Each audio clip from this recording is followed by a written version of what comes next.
TIAA is on a mission. Why? Because 54% of Black Americans don't have enough savings to retire.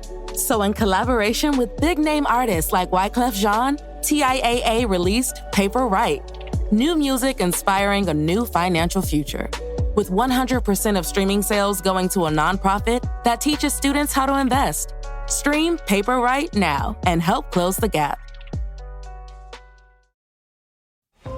Listen to the 48 Hours podcast for shocking murder cases and compelling real-life dramas from one of television's most watched true crime shows. Go behind the scenes of each episode with award-winning CBS News correspondents and producers in Postmortem, a weekly deep dive. Listen to 48 Hours wherever you get your podcasts.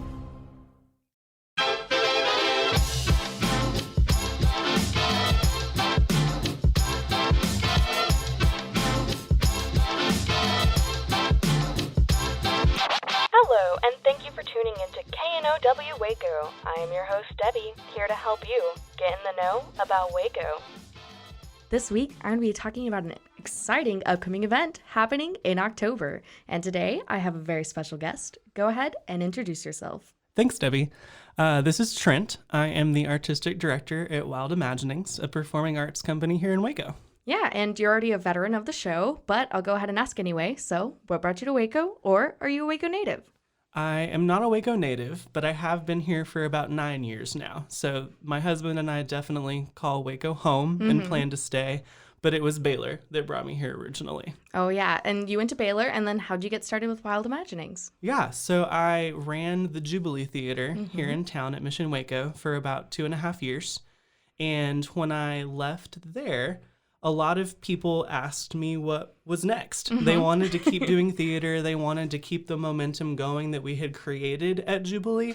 And so Wild Imaginings was really born out of the desire of local artists to see a different kind of theater in this town than we often get to see. Yeah, and I had you on about a year ago. So can you tell me about some of the things you guys have done here in Waco over the past year? Yeah, absolutely. So last year we kicked off with the Epiphany's New Works Festival. And I believe that's what you came on the show for originally. So I think so. Yeah. So we're coming full circle because that's, I think, what we're going to talk about here in a little bit. Yay. But we had the inaugural festival last fall.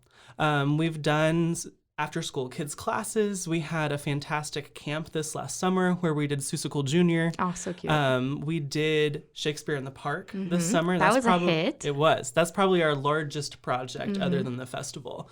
And that was really fantastic. We were able to do it by the suspension bridge outside. It was free to the public, which we're really excited about because we want art to be accessible to anyone who wants to come. Yeah. And then we also produced a contemporary play series, which we've been having the first Tuesday of each month here at Rogue Media Network. Whoop, whoop, shout out. Yeah, and do you want to tell me about some of the works? You guys just recently did Body of Water, correct? We did. So we've done 2 in the series so far, most recently in September, A Body of Water. And these plays are fantastic in that they are contemporary. They're plays that people likely will not have seen or maybe even heard of before, and they're conversation starters. So the structure of the series is a staged reading and a conversation afterwards. And I'm always so pleasantly surprised by the way in which the audience engages with me, the director, and with the actors, the questions that they have, the way that it informs how they think about certain things in their life and in society. It's really invaluable to truly see in real time the way that art reflects life and the conversations that can start. Yeah, and what's the one that you guys are going to have coming up in October? Yeah, so the first Tuesday in October, we're going to have a play called Gruesome Playground Injuries. Ooh. It's about wounds and the way that time has a way of healing. Oh, wow. And that's great. It kind of even goes with October's spooky theme. It does. So that's great. And October, in addition to kind of being a spooky time of year, is also actually Domestic Violence Awareness Month. And so that's kind of why we paired it with October, is the way that relationships wound and heal and mend or not. Yeah, wow, that's really amazing. And I'm so glad that you guys have been doing this play series and getting our community involved. Do you want to go ahead and start talking about your big event that's happening? Yes. So October 8th through 10th, will be the second annual Epiphany's New Works Festival. And how this works is in the spring, we open submissions from playwrights. So the purpose of the festival is playwrights to be able to have their unpublished, unproduced work shown to the public. So we had 60 submissions from across the country. Wow. Yeah, it was incredibly exciting. And out of those 60, we take the top 8 and give them table readings. Oh, wow. So this summer we had closed table readings with the top 8. And out of those, we choose the top 4 for this live staged reading festival that audiences are able to attend. Yeah. And you guys are doing that over at Cultivate, and it's going to be all weekend long. So tell us how that's going to work, how tickets work. So Friday night, and this is exciting. So in addition to the 4 finalists from this year, we're also showing the premiere of last year's winning play. Oh, that's so precious. I love that. So it's a full production of Jesus and Valium is the name of the play. So Friday night, we'll kick off the festival with the full production of last year's winner. Saturday and Sunday, there will be 2 staged readings each day of this year's finalists. And then Sunday night, we'll close out bookending with Jesus and Valium one more time. Oh, that's going to be great. I love that. And so tickets, you can buy a ticket specifically to see the full production, Jesus and Valium, or you can buy day passes to come see the staged readings. Or, and I recommend this one the most because it's the best bang for your buck, you can just get a full festival pass for the whole weekend and come see any and all shows. Wow, that's great. And do you want to highlight some of your creators and some of the amazing playwrights that are behind this festival? Yeah, I mean, the plays are truly phenomenal. Jesus and Valium is actually written by local Waco artists. So that's really exciting. Yeah, That's really and then cool. the 4 plays from this year's submissions are from all over. Oh, wow. They are. So one of them is based in Houston currently. We have someone who's from LA, someone who's from Indianapolis. I mean, they're a truly diverse group. Wow, that's great. And what do the topics span? Yeah, so the first one to be shown on Saturday is called Near Nellie Bly. And it's a look at the historical figure Nellie Bly, who was a journalist who went undercover in women's insane asylums to show the misuse of power and the way that women were being mistreated. And that was in the 40s, right? 30s and 40s? Is that when it's set? I think so. No, if I'm being honest, I couldn't tell you the exact decade. That's something I should probably know off the top of my head, I think that's but just I don't. like my history. Maybe I'm wrong. I was like, yeah, I think it's pretty much happened. I think that sounds great, Debbie. And for the purposes of this conversation, yes, it is set in the 30s or 40s. No, I don't have an exact answer, but it's a really compelling play that kind of interweaves history, but like a fictionalized account. So there's imagination involved. It doesn't feel like documentary style theater. And then the second play that day, thematically are kind of tied together because they're both about women and spirituality and they're historically based. Yeah. So the second play that day is called Yellow Jack. Oh, and I what's love that. really interesting is that it deals with the yellow fever pandemic. Oh, wow. And so it mirrors the experience that we've gone through for the last year, but without talking about it in a direct way. So it's very relatable, yet it's an entirely different time in history. So it's really, really interesting. Yeah, that sounds very interesting. And then the 2 plays on Sunday, one of them, the first one is called Cardboard Castles Hung on Walls. Yes, I saw that one and I was like, ooh.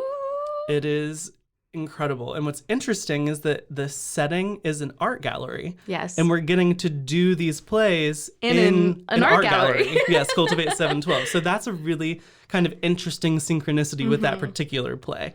But it deals with art and politics and the way that they influence one another and who gets overlooked within that struggle. So it's a contemporary story that is deeply relatable within any community that it's performed in. And then the second play that day is called The Profession, and it takes a look at academia and the power dynamics within it and what people are willing to do in order to remain in the positions that they think they need to be in. Interesting. So both of those deal with issues of power in a more contemporary setting. So making a social statement, exactly. but more relatably. Yeah. So yeah, it's interesting because we themed Saturday to be historically based, women, spirituality, community, and then Sunday are more contemporary plays that deal with issues that we should probably be talking about right within our very community of Waco. Yeah, that's really great. And, COVID permitting, what are some of the things that you guys would like to do in the future?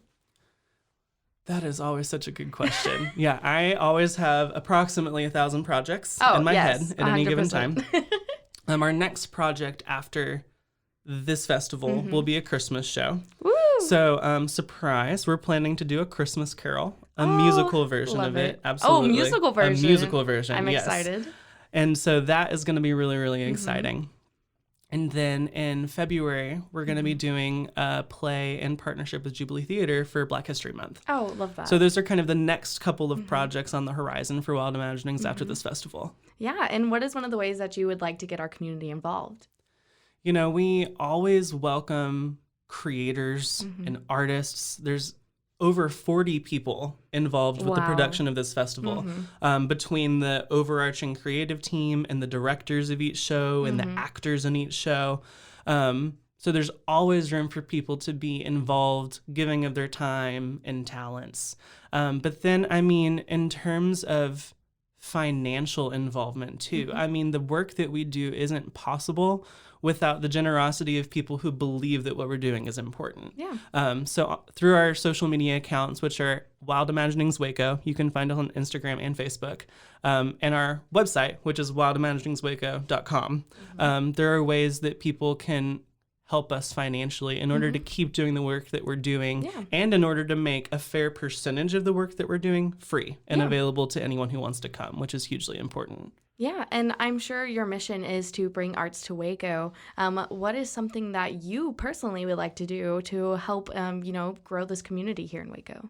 Yeah, so one of the things that we have been really passionate about is bringing the artistic scene to downtown. Cultivate 712 is where we're doing this festival. The Contemporary Play Series is happening here at Rogue Media. Yeah. Shakespeare in the Park happened at the Suspension Bridge. We're really excited about bringing a different type of theater, something that's contemporary and relevant and new to this downtown space. Yeah. And so I'm excited to see more projects in this area that are a little bit edgier, a little bit conversation starting, something that people aren't going to expect. I like for people to be surprised when they come to shows that we produce. And the audience that has come repeatedly always says that, they always expect something amazing, but they don't know always what it it's will going to be, which is, to me, the most exciting part. Yeah, and I know that you guys have been continuously involved with downtown, but even from your experience of living here for 9 years, what have you seen change? There's been a lot of growth. Well, very in true. the last 9 years. When I got here, downtown was not the space that it is. Yes. There wasn't, you wouldn't come to downtown to just hang out for a day 9 years ago, right? But now you're seeing people recognize the life and vitality that is in this community. And even beyond downtown, we're starting to see people express an interest in developing an artistic identity for this community, which is what I'm really excited about, working with more and more local artists, casting a larger and larger vision for what Waco can be artistically. I'm originally from Austin, and Austin years ago was known for being weird, right? Keep Austin weird, and I think that when I moved to Waco, it was lovingly referred to as the whack, right? It's kind of whack, but frankly, 9 years ago, there was nothing very whack about Waco, right?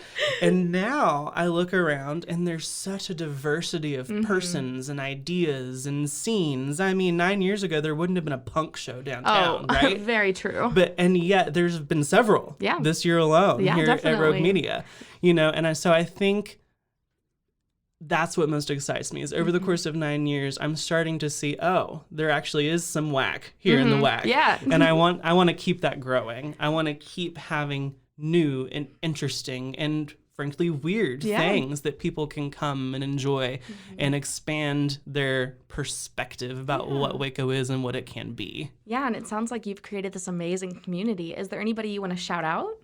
Oh, I could be here a while shouting people out, but I'll shout out a couple of people individually. In regards to this festival, which I hope all of you listening plan to come to, Rosalind Jackson Rowe is the person who created this vision alongside me right in the beginning. So she has been with me every step of the way from last year, sitting at Fabled going, you know what would be cool? To now it being a national festival with people from all over submitting their work. So she's phenomenal. And then this year, coming alongside me creatively, I would have to shout out Susie Elnagar, who has been our dramaturg, walking alongside our playwrights and helping me with promotion, and Abigail Dillard, who has really basically served as a casting director.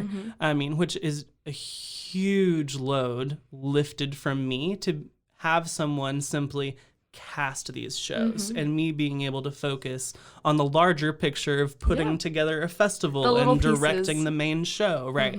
So those would be the three women I would have to give the primary shout out to. But there's countless others that this wouldn't be possible without. Yeah, that's amazing. And again, give us all your social medias where we can buy tickets, and we'll get this all wrapped up. Absolutely. So Wild Imaginings Waco is our handle on both Facebook and Instagram. And easily enough, wildimaginingswaco.com is our website. And you can find the link to tickets at any of those places. We've been posting about it pretty regularly, so you're not going to miss it. And I would just encourage you to come. I mean, we're having a national playwright festival right here in downtown Waco, which is incredibly exciting. And 9 years ago, to our conversation earlier, I would never have expected that to be a reality. And yet here we are. And you're doing it. We're doing it. And people from all over now, all of these playwrights and directors and people involved, get to see Waco, Texas as this artistic hub for the development of new work. Yeah, and that's amazing. Well, thank you so much for coming on, and hashtag keep Waco whack, am I right? Absolutely. We'll make that an actual hashtag. Hashtag make Waco whack. Thanks, Debbie. Always fun to be here. Yay. Thank you for tuning into this week's podcast. This is your host, Debbie, signing off. Now that you know, go. Just go, Waco. This has been a Rogue Media podcast.